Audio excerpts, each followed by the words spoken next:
વાલા ભક્તો, અત્યારે આપણી સભામાં ખૂબ આપણા સૌભાગ્ય, આપણી કથામાં અત્યારે ભાગવત કથાકાર પૂજ્ય આચાર્ય શ્રી રણછોડ દાદા ભડવેલ ડીસાથી ઉપસ્થિત છે. એકવાર તાલીઓના નાથે આપણે દાદાનું હાર્દિક સ્વાગત કરીએ. હું રણછોડ દાદાને વિનંતી કરીશ, દાદા આપ અત્રે પધારો. પૂજ્યપાદ સ્વામી પાસે, સ્વામી આપને શાલ ઓઢાડી આપનું બહુમાન કરશે. ગઈકાલે જ બદ્રીનાથ ધામમાં ભાગવત કથા પૂર્ણ થઈ અને આજે અત્યારે આપણી વચ્ચે પધાર્યા છે.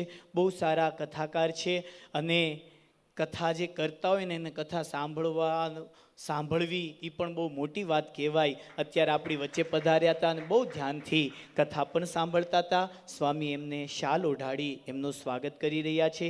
એમની સાથે પધારેલા અમારે હાર્દિકભાઈ રાજગોર, શ્યામજીભાઈ આહિર, પ્રકાશભાઈ આહિર અને યશભાઈ આહિર, આ ચારેય ભક્તો પણ સ્વામી પાસે આવશે.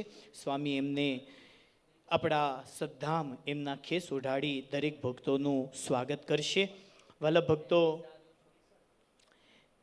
અમારે ડીસામાં અમારે રણછોડ દાદા રહે છે અને જ્યારે આપણી વચ્ચે ઉપસ્થિત છે તેઓ પણ સ્વામીને હાર પહેરાવી સ્વામીનું સન્માન કરી રહ્યા છે. એમની સાથે પધારેલા અમારે હાર્દિકભાઈ રાજગોર સ્વામી માટે શાલ લાવ્યા છે, શાલ ઓઢાડી સ્વામીનું સન્માન કરી રહ્યા છે. સાથે પધારેલા શ્યામજીભાઈ આહિર, પ્રકાશભાઈ આહિર, યશભાઈ આહિર, ચારેય ભક્તો સ્વામી પાસે આશીર્વાદ લઈ રહ્યા છે.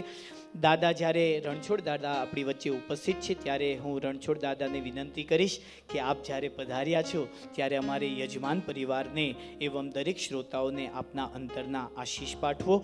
એવં આપનો જે સ્વામી પ્રત્યેનો જે હૃદયનો ભાવ છે, ઉદ્ગાર છે, એ આપના મુખે વ્યક્ત કરો. તો પૂજ્ય રણછોડ દાદા.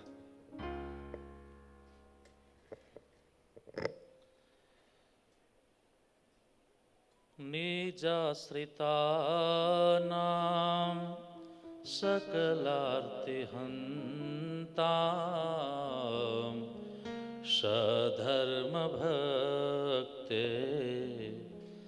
રવનં વિધાતા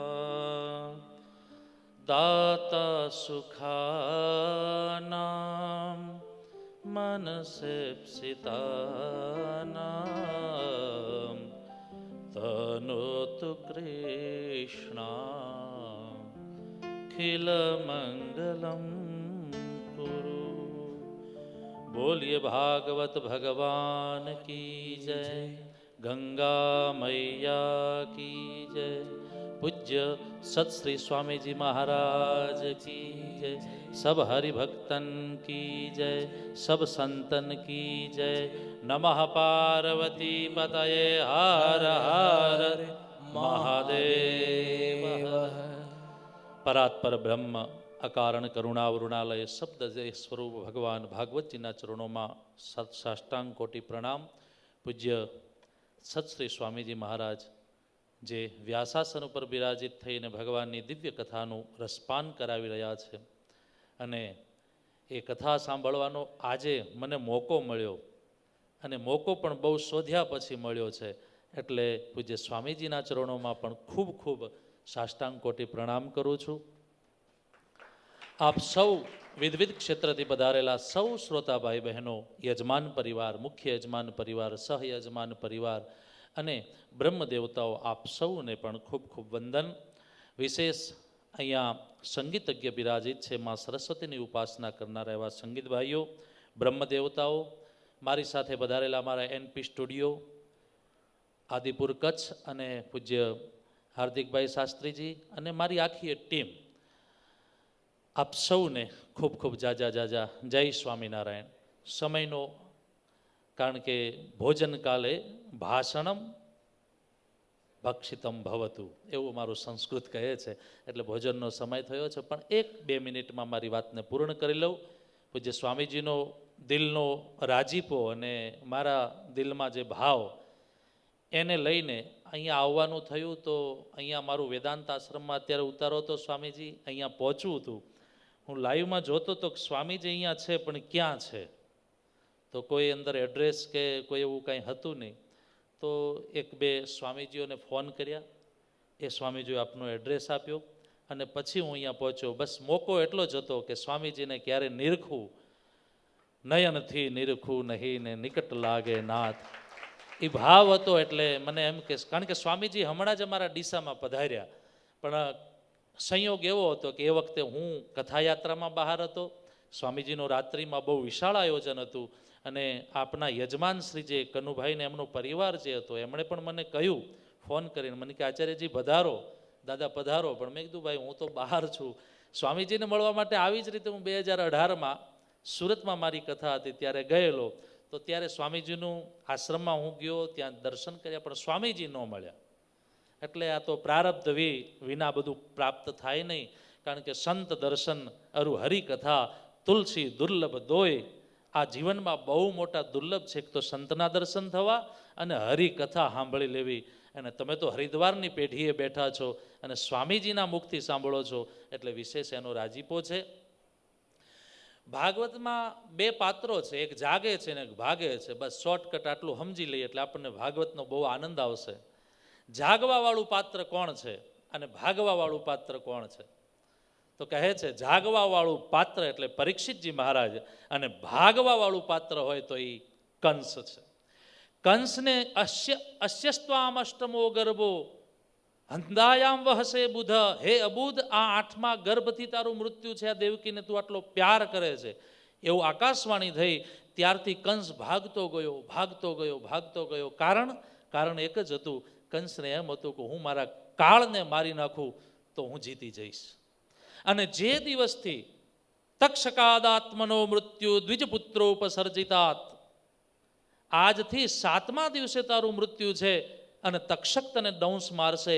આવા શબ્દો બ્રાહ્મણના દીકરાના મુખમાંથી નીકળ્યા અને પરીક્ષિતજી મહારાજને ખબર પડી. તો પરીક્ષિતજી પોતાની રાજ્યસભાને, રાજ્યગાદીને, ચક્રવર્તી સમ્રાટ પદને છોડી અને અહીંયા સુક્તાલમાં આવી અને ભગવાન ભાગવતજીનો આગ્રહ લીધો, સ્થાન લીધું. સુખદેવજીના મુખથી કથાને સાંભળી તો એ તરી ગયા, મુક્ત થઈ ગયા. અત્યારે પણ એની ગાથા દ્વારા આપણે બધા આનંદ કરીએ છીએ. તો ભાગવતના બે મુખ્ય પાત્રો છે, એક ભાગે છે, એક જાગે છે. બસ મારે ને તમારે એ શીખવાનું છે, હમકો ભાગના है कि जागना है. अगर जगना है तो संतों के चरण में, भागवत के शरण में आ जाओ. अगर भगना है तो हम जहाँ हैं वहाँ से तो भग ही रहे हैं. कितने भगेंगे पता नहीं. अभी महाराज जी ने कहा कि વિદેશની ધરતીઓમાં લોકો ભાગી રહ્યા છે, આંધળી દોટ છે, ખાય નહીં, નોકરી, ધંધો, વ્યાપાર. હમણાં તો ઘણા બધા સ્વામીજી બહુ સરસ શબ્દોથી સમજાવ્યું, ફરીથી મારે પુનરોક્તિ કરવી નથી. પણ જે પાણીથી ભાગે છે, પછી આપણે બીજી તો ક્યાં વાત જ કરીએ. વાણીથી તો વાત જ અલગ રહી. પાણીથી જો ભાગતા હોય તો પછી બીજી તો કોઈ વાત જ નથી. એટલે જીવવા જેવો યુગ છે કલયુગ, અને જીવવા જેવા યુગમાં જો સમજાઈ જાય તો ભાગવાની વાત નથી, જાગવા જેવો યુગ છે. કારણ કે કલયુગમાં માત્ર ને માત્ર એક આધાર પ્રભુના નામનો છે. એ પછી જે તમે નામ તમને નજીક લાગે, સ્વામિનારાયણ ભગવાન લાગે, સહજાનંદ સ્વામી લાગે, શ્રી કૃષ્ણ લાગે, મહાદેવ લાગે, તમારી જે તમને અનુકૂળતા હોય, પણ નામનો આશ્રય લેશો એટલે માની લો કે આપણે જાગી ગયા. બસ એ ભાવ સાથે પૂજ્ય સ્વામીજીના ચરણોમાં પુનશ્ચ એકવાર વંદન, પ્રણામ. અમે હમણાં જ 12 થી 18 સ્વામીજી બદ્રીનાથમાં કથાનું આયોજન પૂર્ણ કરીને આવ્યા. ગઈકાલે અહીંયા આવ્યા. ગઈકાલે રાત્રે પણ, કારણ કે સ્વામીજીને હું બહુ સાંભળું છું અને એનો રાજીપો મને છે. સ્વામીજીને કેટલો હોય મને ખબર નહીં, પણ મને રાજીપો એટલા માટે છે કે સ્વામીજી પાસે બહુ સારી વાતો આપણને જાણવા મળે છે. અને એ વાતોથી વળી ક્યારેક અમે તે સ્વામીજીની વાતોને પીરસી લઈએ. એટલે સ્વામીજી સાથે મારો ખૂબ દિલથી ભાવ છે. એમ કહી શકું અત્યારના યુગમાં તો આઈ લવ યુ માય સ્વામી. કારણ કે જેને હું પ્યાર કરું છું એવા સતશ્રી સ્વામી પૂજ્ય ચરણોમાં ફરીથી એકવાર વંદન, પ્રણામ. એ ભાવ સાથે જય શ્રી સ્વામિનારાયણ.